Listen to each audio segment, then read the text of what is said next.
Hello. In a slight change of programming, I'll be discussing Marx's book Wage, Labor, and Capital before I upload the other videos I mentioned earlier. In this first section of the book, Marx discusses wages, what they are, and how they relate to the worker. So, let's get started. First of all, what is a wage? Let's assume the employer is a capitalist for now. They're not always capitalists, but for the continuity of this video, let's just assume that they are. If you ask any worker what a wage is, they'd say that is the amount of money which their employer, the capitalist, pays them for a certain amount or period of work.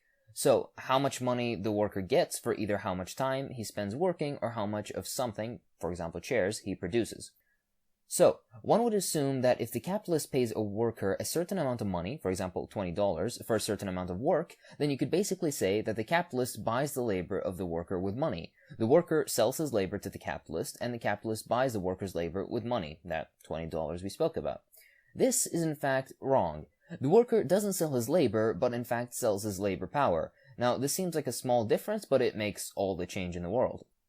This labor power is bought by the capitalist for a certain agreed-upon amount of time, for example, a day, a week, a month, etc. After the capitalist has bought the labor power of the worker, the capitalist uses this labor power by making the worker work for the agreed-upon time, for example, a day, a week, a month, etc. Here's where it gets interesting, though.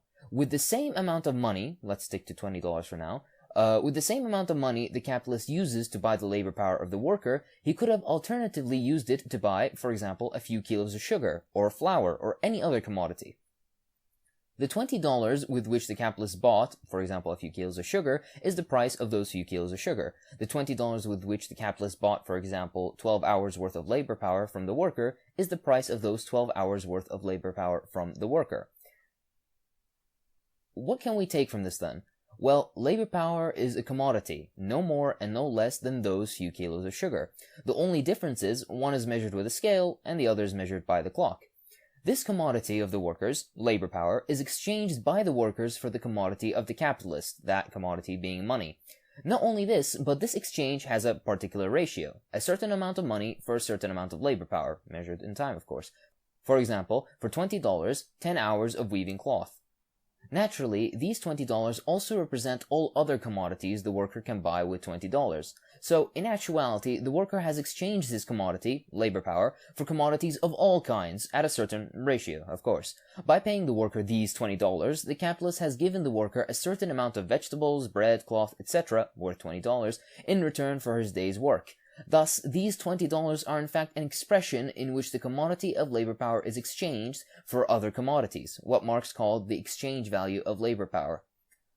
Now, the exchange value of a commodity in money is called price. Price is simply the estimation of exchange value in money.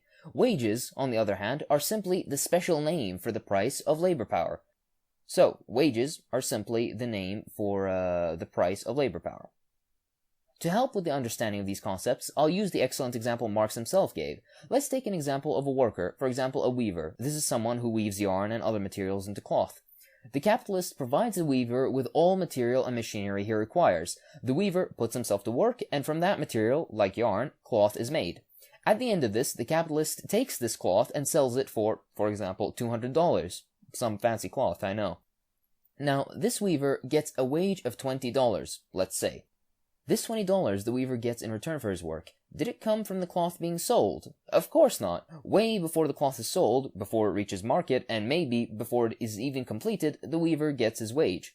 So, the capitalist doesn't pay the wage of the weaver out of the money he will get from selling the cloth, but out of the money he already has on hand. Now, maybe the capitalist didn't find anyone who wanted the cloth. Maybe it was incredibly profitable. None of this concerns the weaver, however. As mentioned previously, the capitalist uses his wealth to buy the labor power of the worker, just as the capitalist uses his wealth to buy raw materials, like yarn, and the machinery needed to make the cloth. After the capitalist has bought all of these commodities, including the labor power of the weaver, he uses all of these things he now owns to create the cloth. Our good friend, the weaver, too is one of these instruments of production, one of the instruments of labor. In this regard, he is no different from the machinery, and has no more of a share in the product, the cloth, or in the price of the cloth than the machinery itself has. Hence, wages are not a share of the worker in the commodities produced by the worker himself. I'll say that again. Wages are not a share of the worker in the commodities he produced. Instead, wages are part of the already existing commodities with which the capitalist buys a certain amount of labor power from the worker. Therefore, labor power, as we have already established, is a commodity which our worker sells to the capitalist. Why does the worker do this? Simple, to survive. As Marx said, and I quote, "The putting of labor power into action, the work, is the active expression of the laborer's own life, and this life activity he sells to another person, the capitalist, in order to secure the necessary means of life. His life activity, therefore, is but a means of securing his own existence. He works that he may keep alive. He does not count the labor itself as part of his own life. It is rather a sacrifice of his life. It is a commodity that he has auctioned off to another. The product of his activity, therefore, is not the aim of his activity.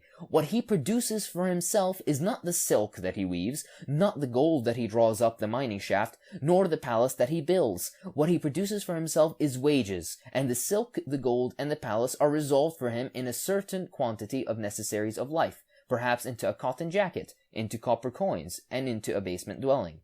And the laborer, who for 12 hours long weaves, turns, builds, shovels, breaks stone, and so on, is this 12 hours weaving, spinning, turning, building, shoveling, stone breaking, etc., regarded by him as a manifestation of life? As life? Quite the contrary. Life for him begins when this activity ceases, at the table, at the tavern, in bed.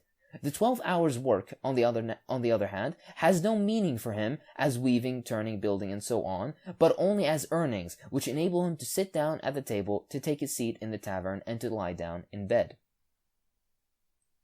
In this chapter, Marx goes on to talk about how labor power was not always a commodity. Labor itself was not always wage labor, or free labor, as in you aren't a slave. For example, a slave does not sell his labor power to the slave master, no more than the ox sells his labor to the farmer, says Marx. The slave, along with his labor power, was given wholesale to the slave master once he was sold to the slave master. The slave is himself a commodity.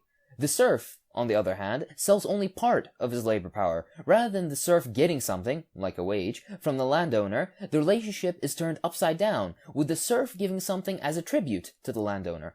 The free laborer, like our weaver we spoke of earlier, sells himself completely, but for fractions of a time. He sells 8, 10, 12, etc. hours of his life, from one day to the next, to the highest bidder, the one with wealth, raw materials, and the means of life, the capitalist.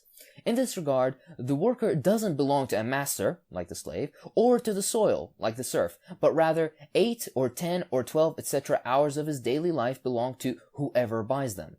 The worker provides himself to the capitalist as much as the capitalist desires, and the capitalist gets rid of the worker whenever he sees fit, the very moment the worker becomes of no use to him. The worker, on the other hand, cannot leave this whole class of buyers. The worker cannot leave the capitalist class because they are his only source of income, his only source of livelihood. The only alternatives become wage slavery, the sale of himself to the capitalist, or death. Not really a voluntary transaction, as the capitalists say. The worker does not belong to this or that capitalist, as Marx says, but rather belongs to the capitalist class as a whole, and his only role is to find a buyer of his labor power within this capitalist class. Now, let's get talking about how wages are determined, then. Price, as we have said, is the expression in money of the exchange value of a commodity.